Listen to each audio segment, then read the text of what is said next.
I'm back with another one real quick.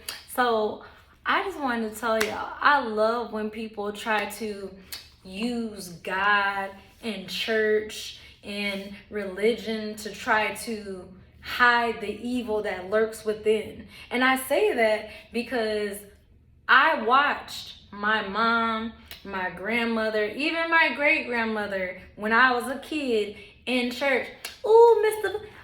Miss Suzanne, Betty Ann, I don't know, we're gonna just make up names.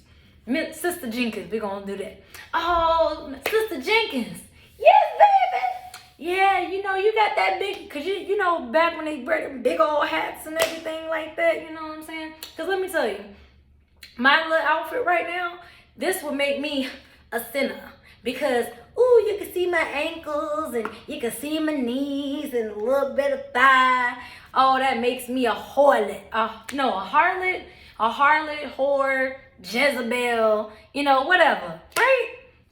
Because let my mama tell it, I'm a hoe. So I was like, well, shoot, I'm a hoe that's going to live her best life. The hell, whatever. Why are you worried about me and what's going on in my life? That's my question. Why can't you worry about you and what's going on in your life? You know what I'm saying? Like, if I know that I'm not a hoe, what am I going to argue with you for? About what I am and what I am not. I know me. You don't know me. You know what I'm saying? And this ties in with that other video that I just made about how they like to tell you how to feel. You know what I'm saying? But I'm just saying, like, I watched them, my mother, my grandmother, my great grandmother, they'll sit there and compliment another member of the church. Ooh, baby, I like your dress. Your dress is gorgeous. And then, oh, thank you, baby, thank you, and then they go on their separate ways and they be like, you see that ugly ass hat she got on? First off, you're cursing, profanity, you know what I'm saying? Like, let's stop with the fake stuff. It is annoying. It is so annoying. But this just goes to show you that the church harbors a lot of lost souls, a lot of mentally ill people. When you are traumatized and hurt on a soul level, it's going to affect your mental, emotional, and your physical vessel. Like, that is science alone. You know what I'm saying? So for people to sit there and, when they have these broke mindsets or mentalities, because the churches I went to, of course, most of them were black churches. Most of the people be broke. And I'm just like, and in my mind, I'm like, if y'all say that the Bible says that black people are God's favorite people and all of this, right? And it always was weird to me because I'm like, if black people were always God's favorite people, then how come we have Asian people, white people, Indian people, and any other race of people that's out there, right? Like, make this make sense to me, right? Because I question everything, and I don't think that's wrong at all. But I love when people be like, well, you shouldn't question the word. You shouldn't question God. Why not? He made me, he made my brain. My brain says, hey, why'd you make me? He should be able to give me an answer. And we don't even know if God is a he. We just use the acronym or the gender noun. I don't know. The world's so dang on crazy. They manipulate everything. Well, gender neutral and fluidity, like, that's just word manipulation, y'all. Because you got to understand, in the spiritual realm, you got these high-ranking demons. And then you got these little peons, like, I'm gonna break down the analogy. Think of, like, Satan as the wicked witch from The Wizard of Oz. And think of all his little minions and stuff as the flying monkeys. Fly, my pretties, fly! And they all start flying out the castle and stuff. And she just sitting there like, yes, my monkeys are gonna get that little girl and her little dog too.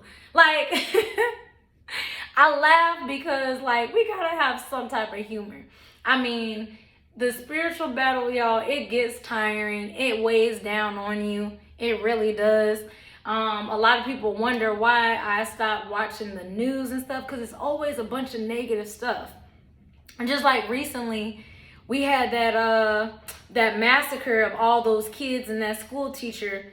It was somewhere out here in Texas. I think Uvalde or something. I can't remember exactly where in Texas it was, but that was sad to hear. You know what I'm saying? It's like this 18-year-old kid decides to go to, I guess, an elementary school and just kill this teacher and all her children, the students, you know.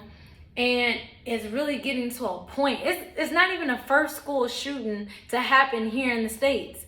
And it's sad that some people are so desensitized to the point that it's just like, just another school shooting, la la la la, and they just go on about life. Like, that's messed up. Because regardless of an incident happening over and over, why is it happening over and over again?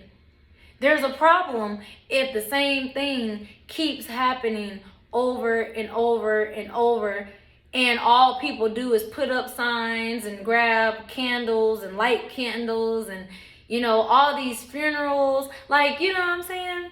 It's a constant thing. And let me tell you, like, Satan is out here killing, stealing, and destroying. You know what I'm saying? Like, what was that young man's excuse for going to kill that teacher and them kids? I mean, it did hurt my heart to hear that. You know what I'm saying? And I don't like hearing stuff like that. And I don't like hearing people say, well, people die every day. Yes, people die every day. People die spiritually. People have died mentally, and they've gone, quote unquote, insane, which is a lot of homeless people out here. You know, when you see them talking to themselves and all of that, 9 times out of 10, they might not even be talking to themselves. They might just be talking to the demon inside. We don't know. You know, people just ain't out here just talking to themselves out loud. I mean, don't get me wrong. I think out loud, you know what I'm saying? But I know that I'm just thinking like, oh, I got to remind myself to do this and I got to write it down real quick. I mean, y'all know that there's a difference, you know?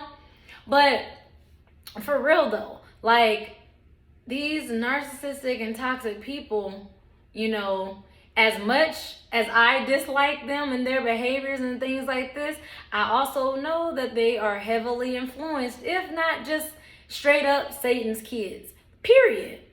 You know, some people want to still have hope for their narcissistic, toxic, you know, family members. If they've already came out and told you, like my mother told me, I'm happy the way I am and I'm never changing. That's what she said. I said, whoa. Well, I love you enough to let you go. I love you enough to not talk to you anymore for my protection, my space, my sanity, my everything. Cutting you out, it may hurt her from the outside. Her looking towards me cutting her off and not talking to her hurts her. And it makes me happy. And my happiness means the world to me. I don't know. I like smiling. I like laughing. I like having a good time. Because when the student is ready, the teacher appears. So, you know, God has a way of working things out and making things happen for a specific reason. So, you know what I'm saying? Like, like me and my neighbor, we were talking. Of course, you know, it kind of came off that she was like, I guess, trying to convert me from being spiritual to being religious. You can't convert me from being spiritual to religious when I've already tried religion and it just doesn't work for me. You don't have to agree. We can agree to disagree. I am okay with that. You know what I'm saying? But my thing is, at the end of the day, if we're both still on God's team, you know what I'm saying? We may have different, I mean, it's no different than a Jehovah's Witness not liking a Muslim or a Muslim not liking a Christian. And you know what I'm saying? Nonetheless, all of y'all believe in a higher power, the universe, God, however you want to call it or express it. You know what I'm saying? Everybody also believes in a bad entity, Satan. Whether y'all call him Satan, the devil, the dragon, the serpent, there's so many names. So at the end of the day, either you're righteous or you're unrighteous. You know what I'm saying? And nobody can judge you except God. Except God. The only person that can, kill the body and the soul. But again, then it's just kind of like, well, if our souls are immortal, then, why? Because I don't know, it's kind of hard for me to believe in a Christian God that just wants everyone to go to hell. But some people probably just straight up deserve it. Murderers, you know what I'm saying? Child molesters, pedophiles, all these people. Now, don't get me wrong. God gives them the ability to repent and to turn around their life, because once they've already killed or done whatever it is that they did, they have the ability to ask God for forgiveness and then change.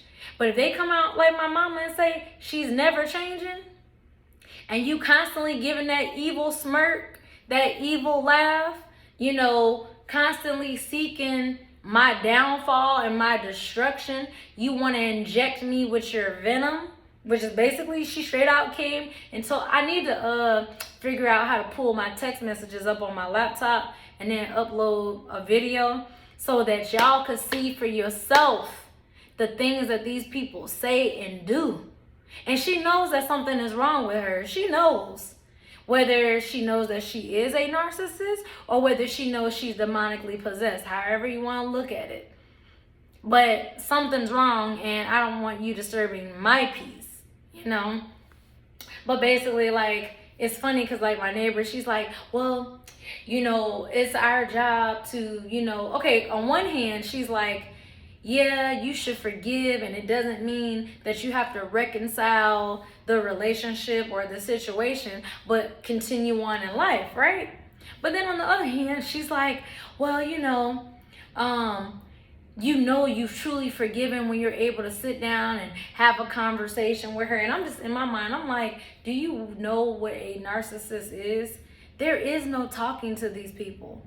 They do everything in their power to purposely misunderstand you, to twist your words, create word salad because they want to talk in figure eights and circles and get you all feeling like you crazy when they crazy, So, I'm just listening to her. I'm like, on one hand, you're saying this, but then you're flip-flopping it to something else. I listen to what a person says.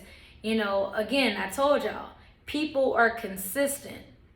They're consistently full of shit, so you know that they're full of shit. They're consistently lying, so you know that they're a liar. They're a consistent thief, so you know they're a thief. You know what I mean? People are going to be consistent. And in those actions, that shows you who they are. And that's why I say believe who they are when they show you. You know what I'm saying? Now, again, this is just me and her conversing. I don't really know her like that. She doesn't really know me like that, vice versa. We're just kind of talking. But when we talk, I'm not about to have Bible talk every single time.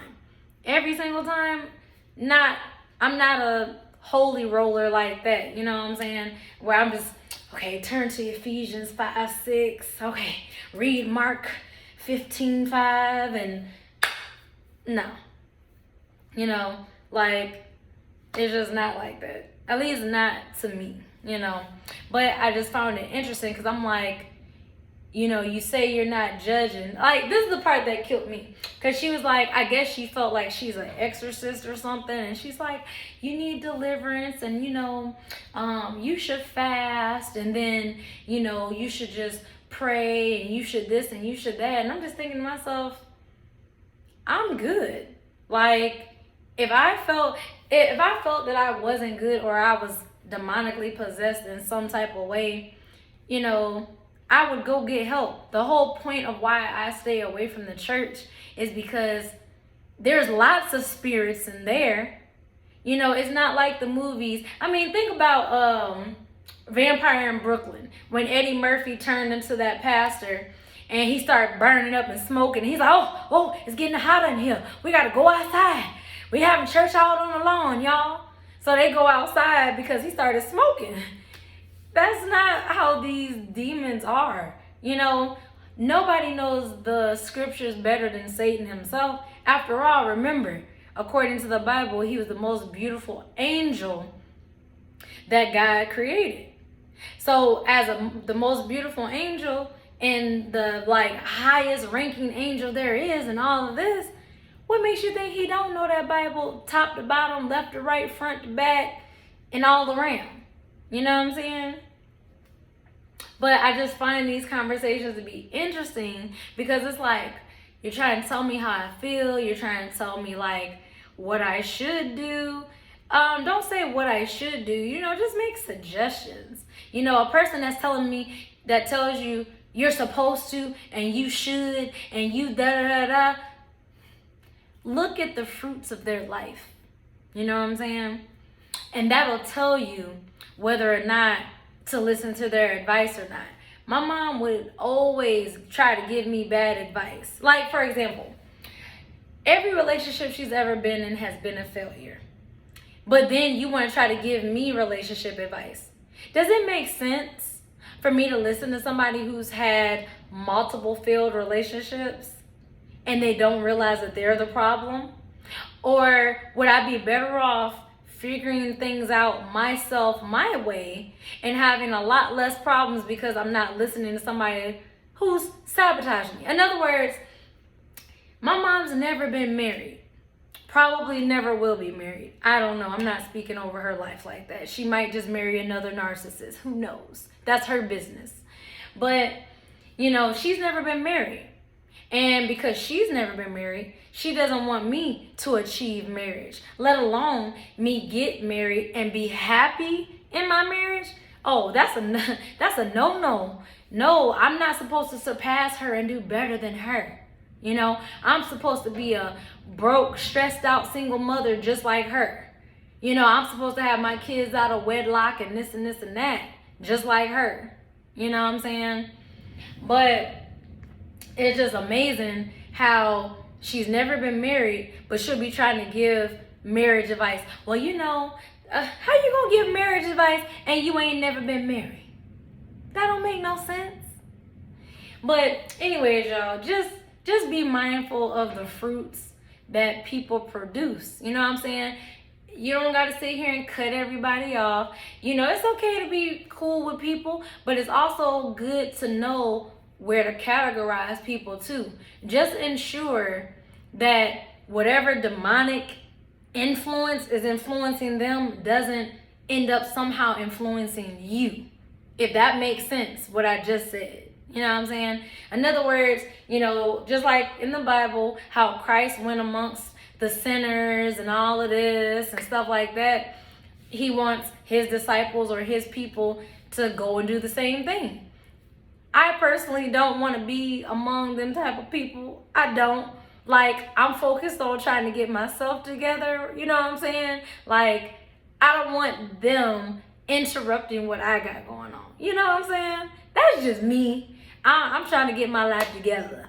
So, but anyways, y'all, I ain't trying to run it up on here too long and nothing like that. So I'm just telling y'all, just be mindful of people's words, their actions, because all of these things, tell you a lot about the person. It doesn't mean you have to cut them off, but it's good to know where they stand. You know what I'm saying? But anyways, like, share, subscribe, all that good stuff, and I'll holler at y'all later. Peace.